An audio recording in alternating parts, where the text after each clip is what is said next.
नमस्कार. मराठी मूडमध्ये तुमच्या सर्वांचं स्वागत आहे. भारतीय संविधान हा प्रत्येक भारतीयाचा जिव्हाळ्याचा विषय आहे आणि हे भारतीय संविधान या स्टॉलमध्ये आज सर्वात विक्रमी विकलं गेलेलं आहे. आपण याविषयी चर्चा करूया. भारतीय संविधानाच्या सर्वात जास्त प्रती खपल्या गेल्या, तर यामुळे संविधान बऱ्याच लोकांपर्यंत पोहोचेल, वाचलं जाईल आणि एक संविधानिक भारताला आधार मिळेल असं वाटतं तुम्हाला? खरं मी डॉक्टर मिलिंद कसबे, पुस्तक मार्केट प्रकाशनाने एक अभिनव असा हा उपक्रम राबवलेला आहे. त्यांनी भारतीय संविधानाची छोट्या साईजची एक आवृत्ती काढलेली आहे आणि गेल्या महिन्याभरात या पुस्तकाचे 3 आवृत्त्या प्रकाशित झालेल्या आहेत. आणि वेगवेगळ्या साहित्य संमेलनामध्ये जेव्हा भारतीय संविधान लोकांच्या समोर जातं तेव्हा ते खूप लोकांपर्यंत पोहोचलं जातं आणि विकतही घेतलं जातं. संविधानाची 75 वर्ष झाली आहे भारतीय संविधानाला आणि आपण अमृत महोत्सव साजरा करत असताना प्रत्येक भारतीयाच्या मनामनात आणि घराघरात हे पोहोचावं असा हा आमचा प्रयत्न आहे. खरं तर हे संविधान जागर अभियानच आहे. या अभियानाचा सगळ्यांनी भाग व्हावा अशीच मी तमाम मराठी वाचकांना आणि भारतभरातल्या सर्व वाचकांना विनंती करतो आहे. आणि म्हणून खरं म्हणजे संविधानात काय आहे, आपले हक्क काय आहेत, आपले कर्तव्य काय आहेत आणि आपल्या जबाबदाऱ्या काय आहेत हे प्रत्येक भारतीयाला कळायलाच पाहिजे. याशिवाय तो चांगल्या, सक्षम आणि प्रागतिक लोकशाहीकडे जाऊ शकणार नाही. याच्यामध्ये किती युवक पिढी हे पुस्तक खरेदी करत आहे? आमचा अनुभव असा आहे, खरं म्हणजे पुस्तक मार्केट पब्लिकेशन हे युवकांनी सुरू केलेलं पब्लिकेशन आहे. आम्ही फक्त मार्गदर्शक आहोत. महाराष्ट्रातल्या पुणे जिल्ह्यात नारायणगाव येथे एक 10-15 युवक एकत्र आले आणि या युवकांनी हे पब्लिकेशन चालू केलेलं आहे. हे डिजिटल पब्लिकेशन आहे, परंतु त्यांनी ठरवलं की अमृत वर्षाच्या निमित्ताने आपण भारतीय संविधान हे छोट्या साईजमध्ये लोकांच्या पर्यंत जाऊ. म्हणून यार हे सगळे तरुण मंडळी आहेत, यांनी हा उपक्रम राबवलेला आहे. हे परशुराम गोसावी आहेत, हे संतोष भुजबळ आहेत आणि या तरुणांनी हा केलेला उपक्रम आहे.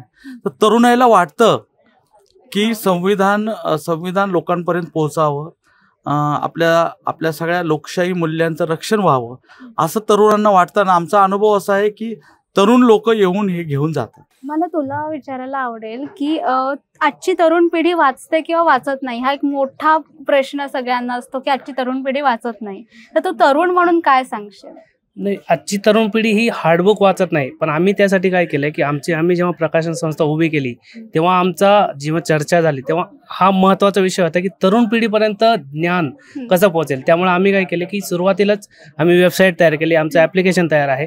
त्यावर आम्ही ई बुक आणि ऑडिओ बुक जी आजची तरुण पिढी जास्तीत जास्त पसंत करते त्याकडे आम्ही वळालेलो आहे. पण ऑडिओ बुक्स मध्ये सुद्धा तरुण पिढी ऐकण्यासाठी प्रेफर करते? हो, जेव्हा प्रवासात वगैरे किंवा मोकळा वेळ वगैरे असेल ते हातात पुस्तक घेऊन वाचत बसण्यापेक्षा ते ऑडिओ बुक किंवा ई बुक कडे जास्त प्रेफरन्स देते. आता ऑडिओ बुक म्हटलं की सगळ्यांना पिक्चर ऐकल्यासारखं वाटतं, त्यामुळे ते ऐकतातच. आताची तरुण पिढी ही IT सेक्टर किंवा जे प्रोफेशनल जॉब्स आहेत तिकडे वळत असते. मग तुम्ही तरुण पिढी प्रकाशन संस्थेकडे कसे वळलात? तर खरं म्हणजे मी देतो. मगाशी तुम्ही जे विचारलं तरुण पिढी वाचते की नाही वाचते, तर नक्की वाचते. म्हणजे भारतातली आपली जी तरुण पिढी आहे ती वाचते, तिला हवंय ते सगळं. दुसरी गोष्ट अशी आहे की या तरुणांच्या पुढे हा जो आपला सगळा सांस्कृतिक संचित आहे आपलं वाङ्मयातलं, ज्याला आपण मराठी साहित्य म्हणतो, हे त्यांच्या समोर नेण्यासाठी आता आपल्याला माध्यमं वेगवेगळी बदलावी लागणार आहेत. म्हणून ऑडिओ आणि हे फक्त माध्यम आहे, पण ती प्रिंट बुक सुद्धा वाचते.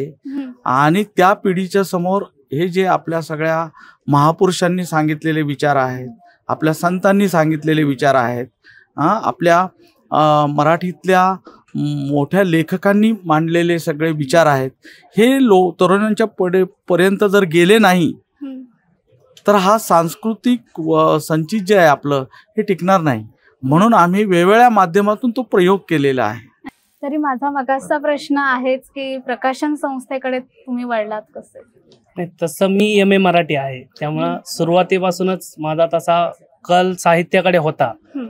आणि मी आमच्या टीममध्ये असे वेगवेगळ्या प्रकारची म्हणजे वेगवेगळ्या स्किल्स असलेली लोक आहेत, त्यांनी एकत्र येऊन ही प्रकाशन संस्था चालू केली. कारण सगळीकडे आता नोकरी धंदे वगैरे मिळणं थोडंसं अवघड होतं. तर आम्ही जे चालू केले, तुम्ही जे म्हणालात की IT सेक्टरवर आहे, तर आमच्या टीममध्ये अशी लोक आहेत की जी IT सेक्टरची आहेत. वेगवेगळ्या क्षेत्रातली लोक एकत्र येऊन आम्ही तरुणांनी हे चालू केलेलं स्टार्टअप आहे आमचा. नक्कीच.